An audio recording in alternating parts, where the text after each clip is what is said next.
లేదండి లేదండి కూర్చోండి. వివరంగా చెప్పారు కదండి, విద్యుత్ ఛార్జీలు పెంచమని వివరంగా చెప్పారు. మళ్ళీ దాని మీద ఇది డిస్కషన్ లేదు.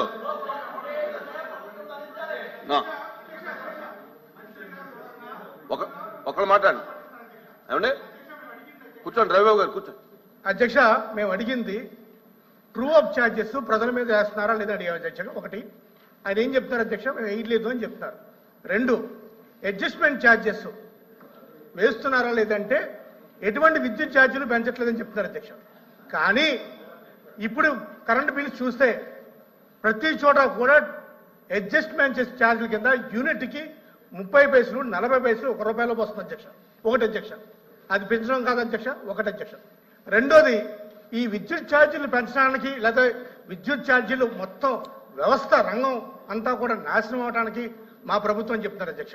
అధ్యక్ష తీయండి అధ్యక్ష, 2014-19లో వాళ్ళు ఎలక్ట్రికల్ సెక్టర్కి ఎంత స్పెండ్ చేశారు, 2019 నుంచి 24 వరకు మేమెంత స్పెండ్ చేసాం అధ్యక్ష. రెండోది అధ్యక్ష, డిస్కౌంట్ గురించి అధ్యక్ష. డిస్కౌంట్లు ఈ రోజు ఇలా అయిపోవడానికి కారణం వాళ్ళ టైం కదా అధ్యక్ష.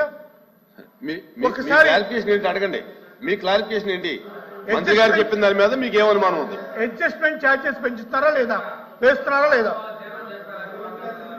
ప్లీజ్ ప్లీజ్ సార్, పదే పదే ట్రూ అప్ ఛార్జెస్ చెప్తున్నారు.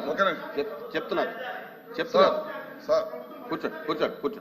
సార్, ఫ్యూయల్ ఛార్జెస్ నేను చెప్పింది అదే. ఫ్యూయల్ ఛార్జెస్ ఇందా చెప్పాను, 10,000 కోట్లు షార్ట్ టర్మ్ పర్చేజెస్ ద్వారా విపరీతంగా పవర్ షట్ డౌన్ చేసి మనకు ఉత్పత్తి అయ్యే సోలార్ విండ్ని షట్ డౌన్ చేసి కక్షపూరితంగా బయట విపరీతంగా పవర్ పర్చేసెస్ చేయడం వల్ల విపరీతంగా ఛార్జీలు చేసి ప్రజల మీద 9 సార్లు భారం వేశారు. మేమైతే కరెంటు ఛార్జీలు పెంచలేదు.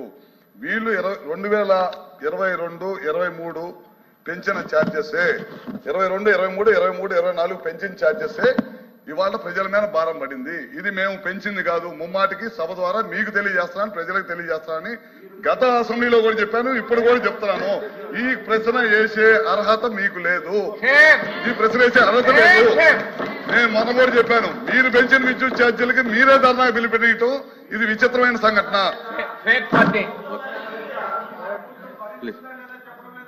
Question number 13700, minister for water resources.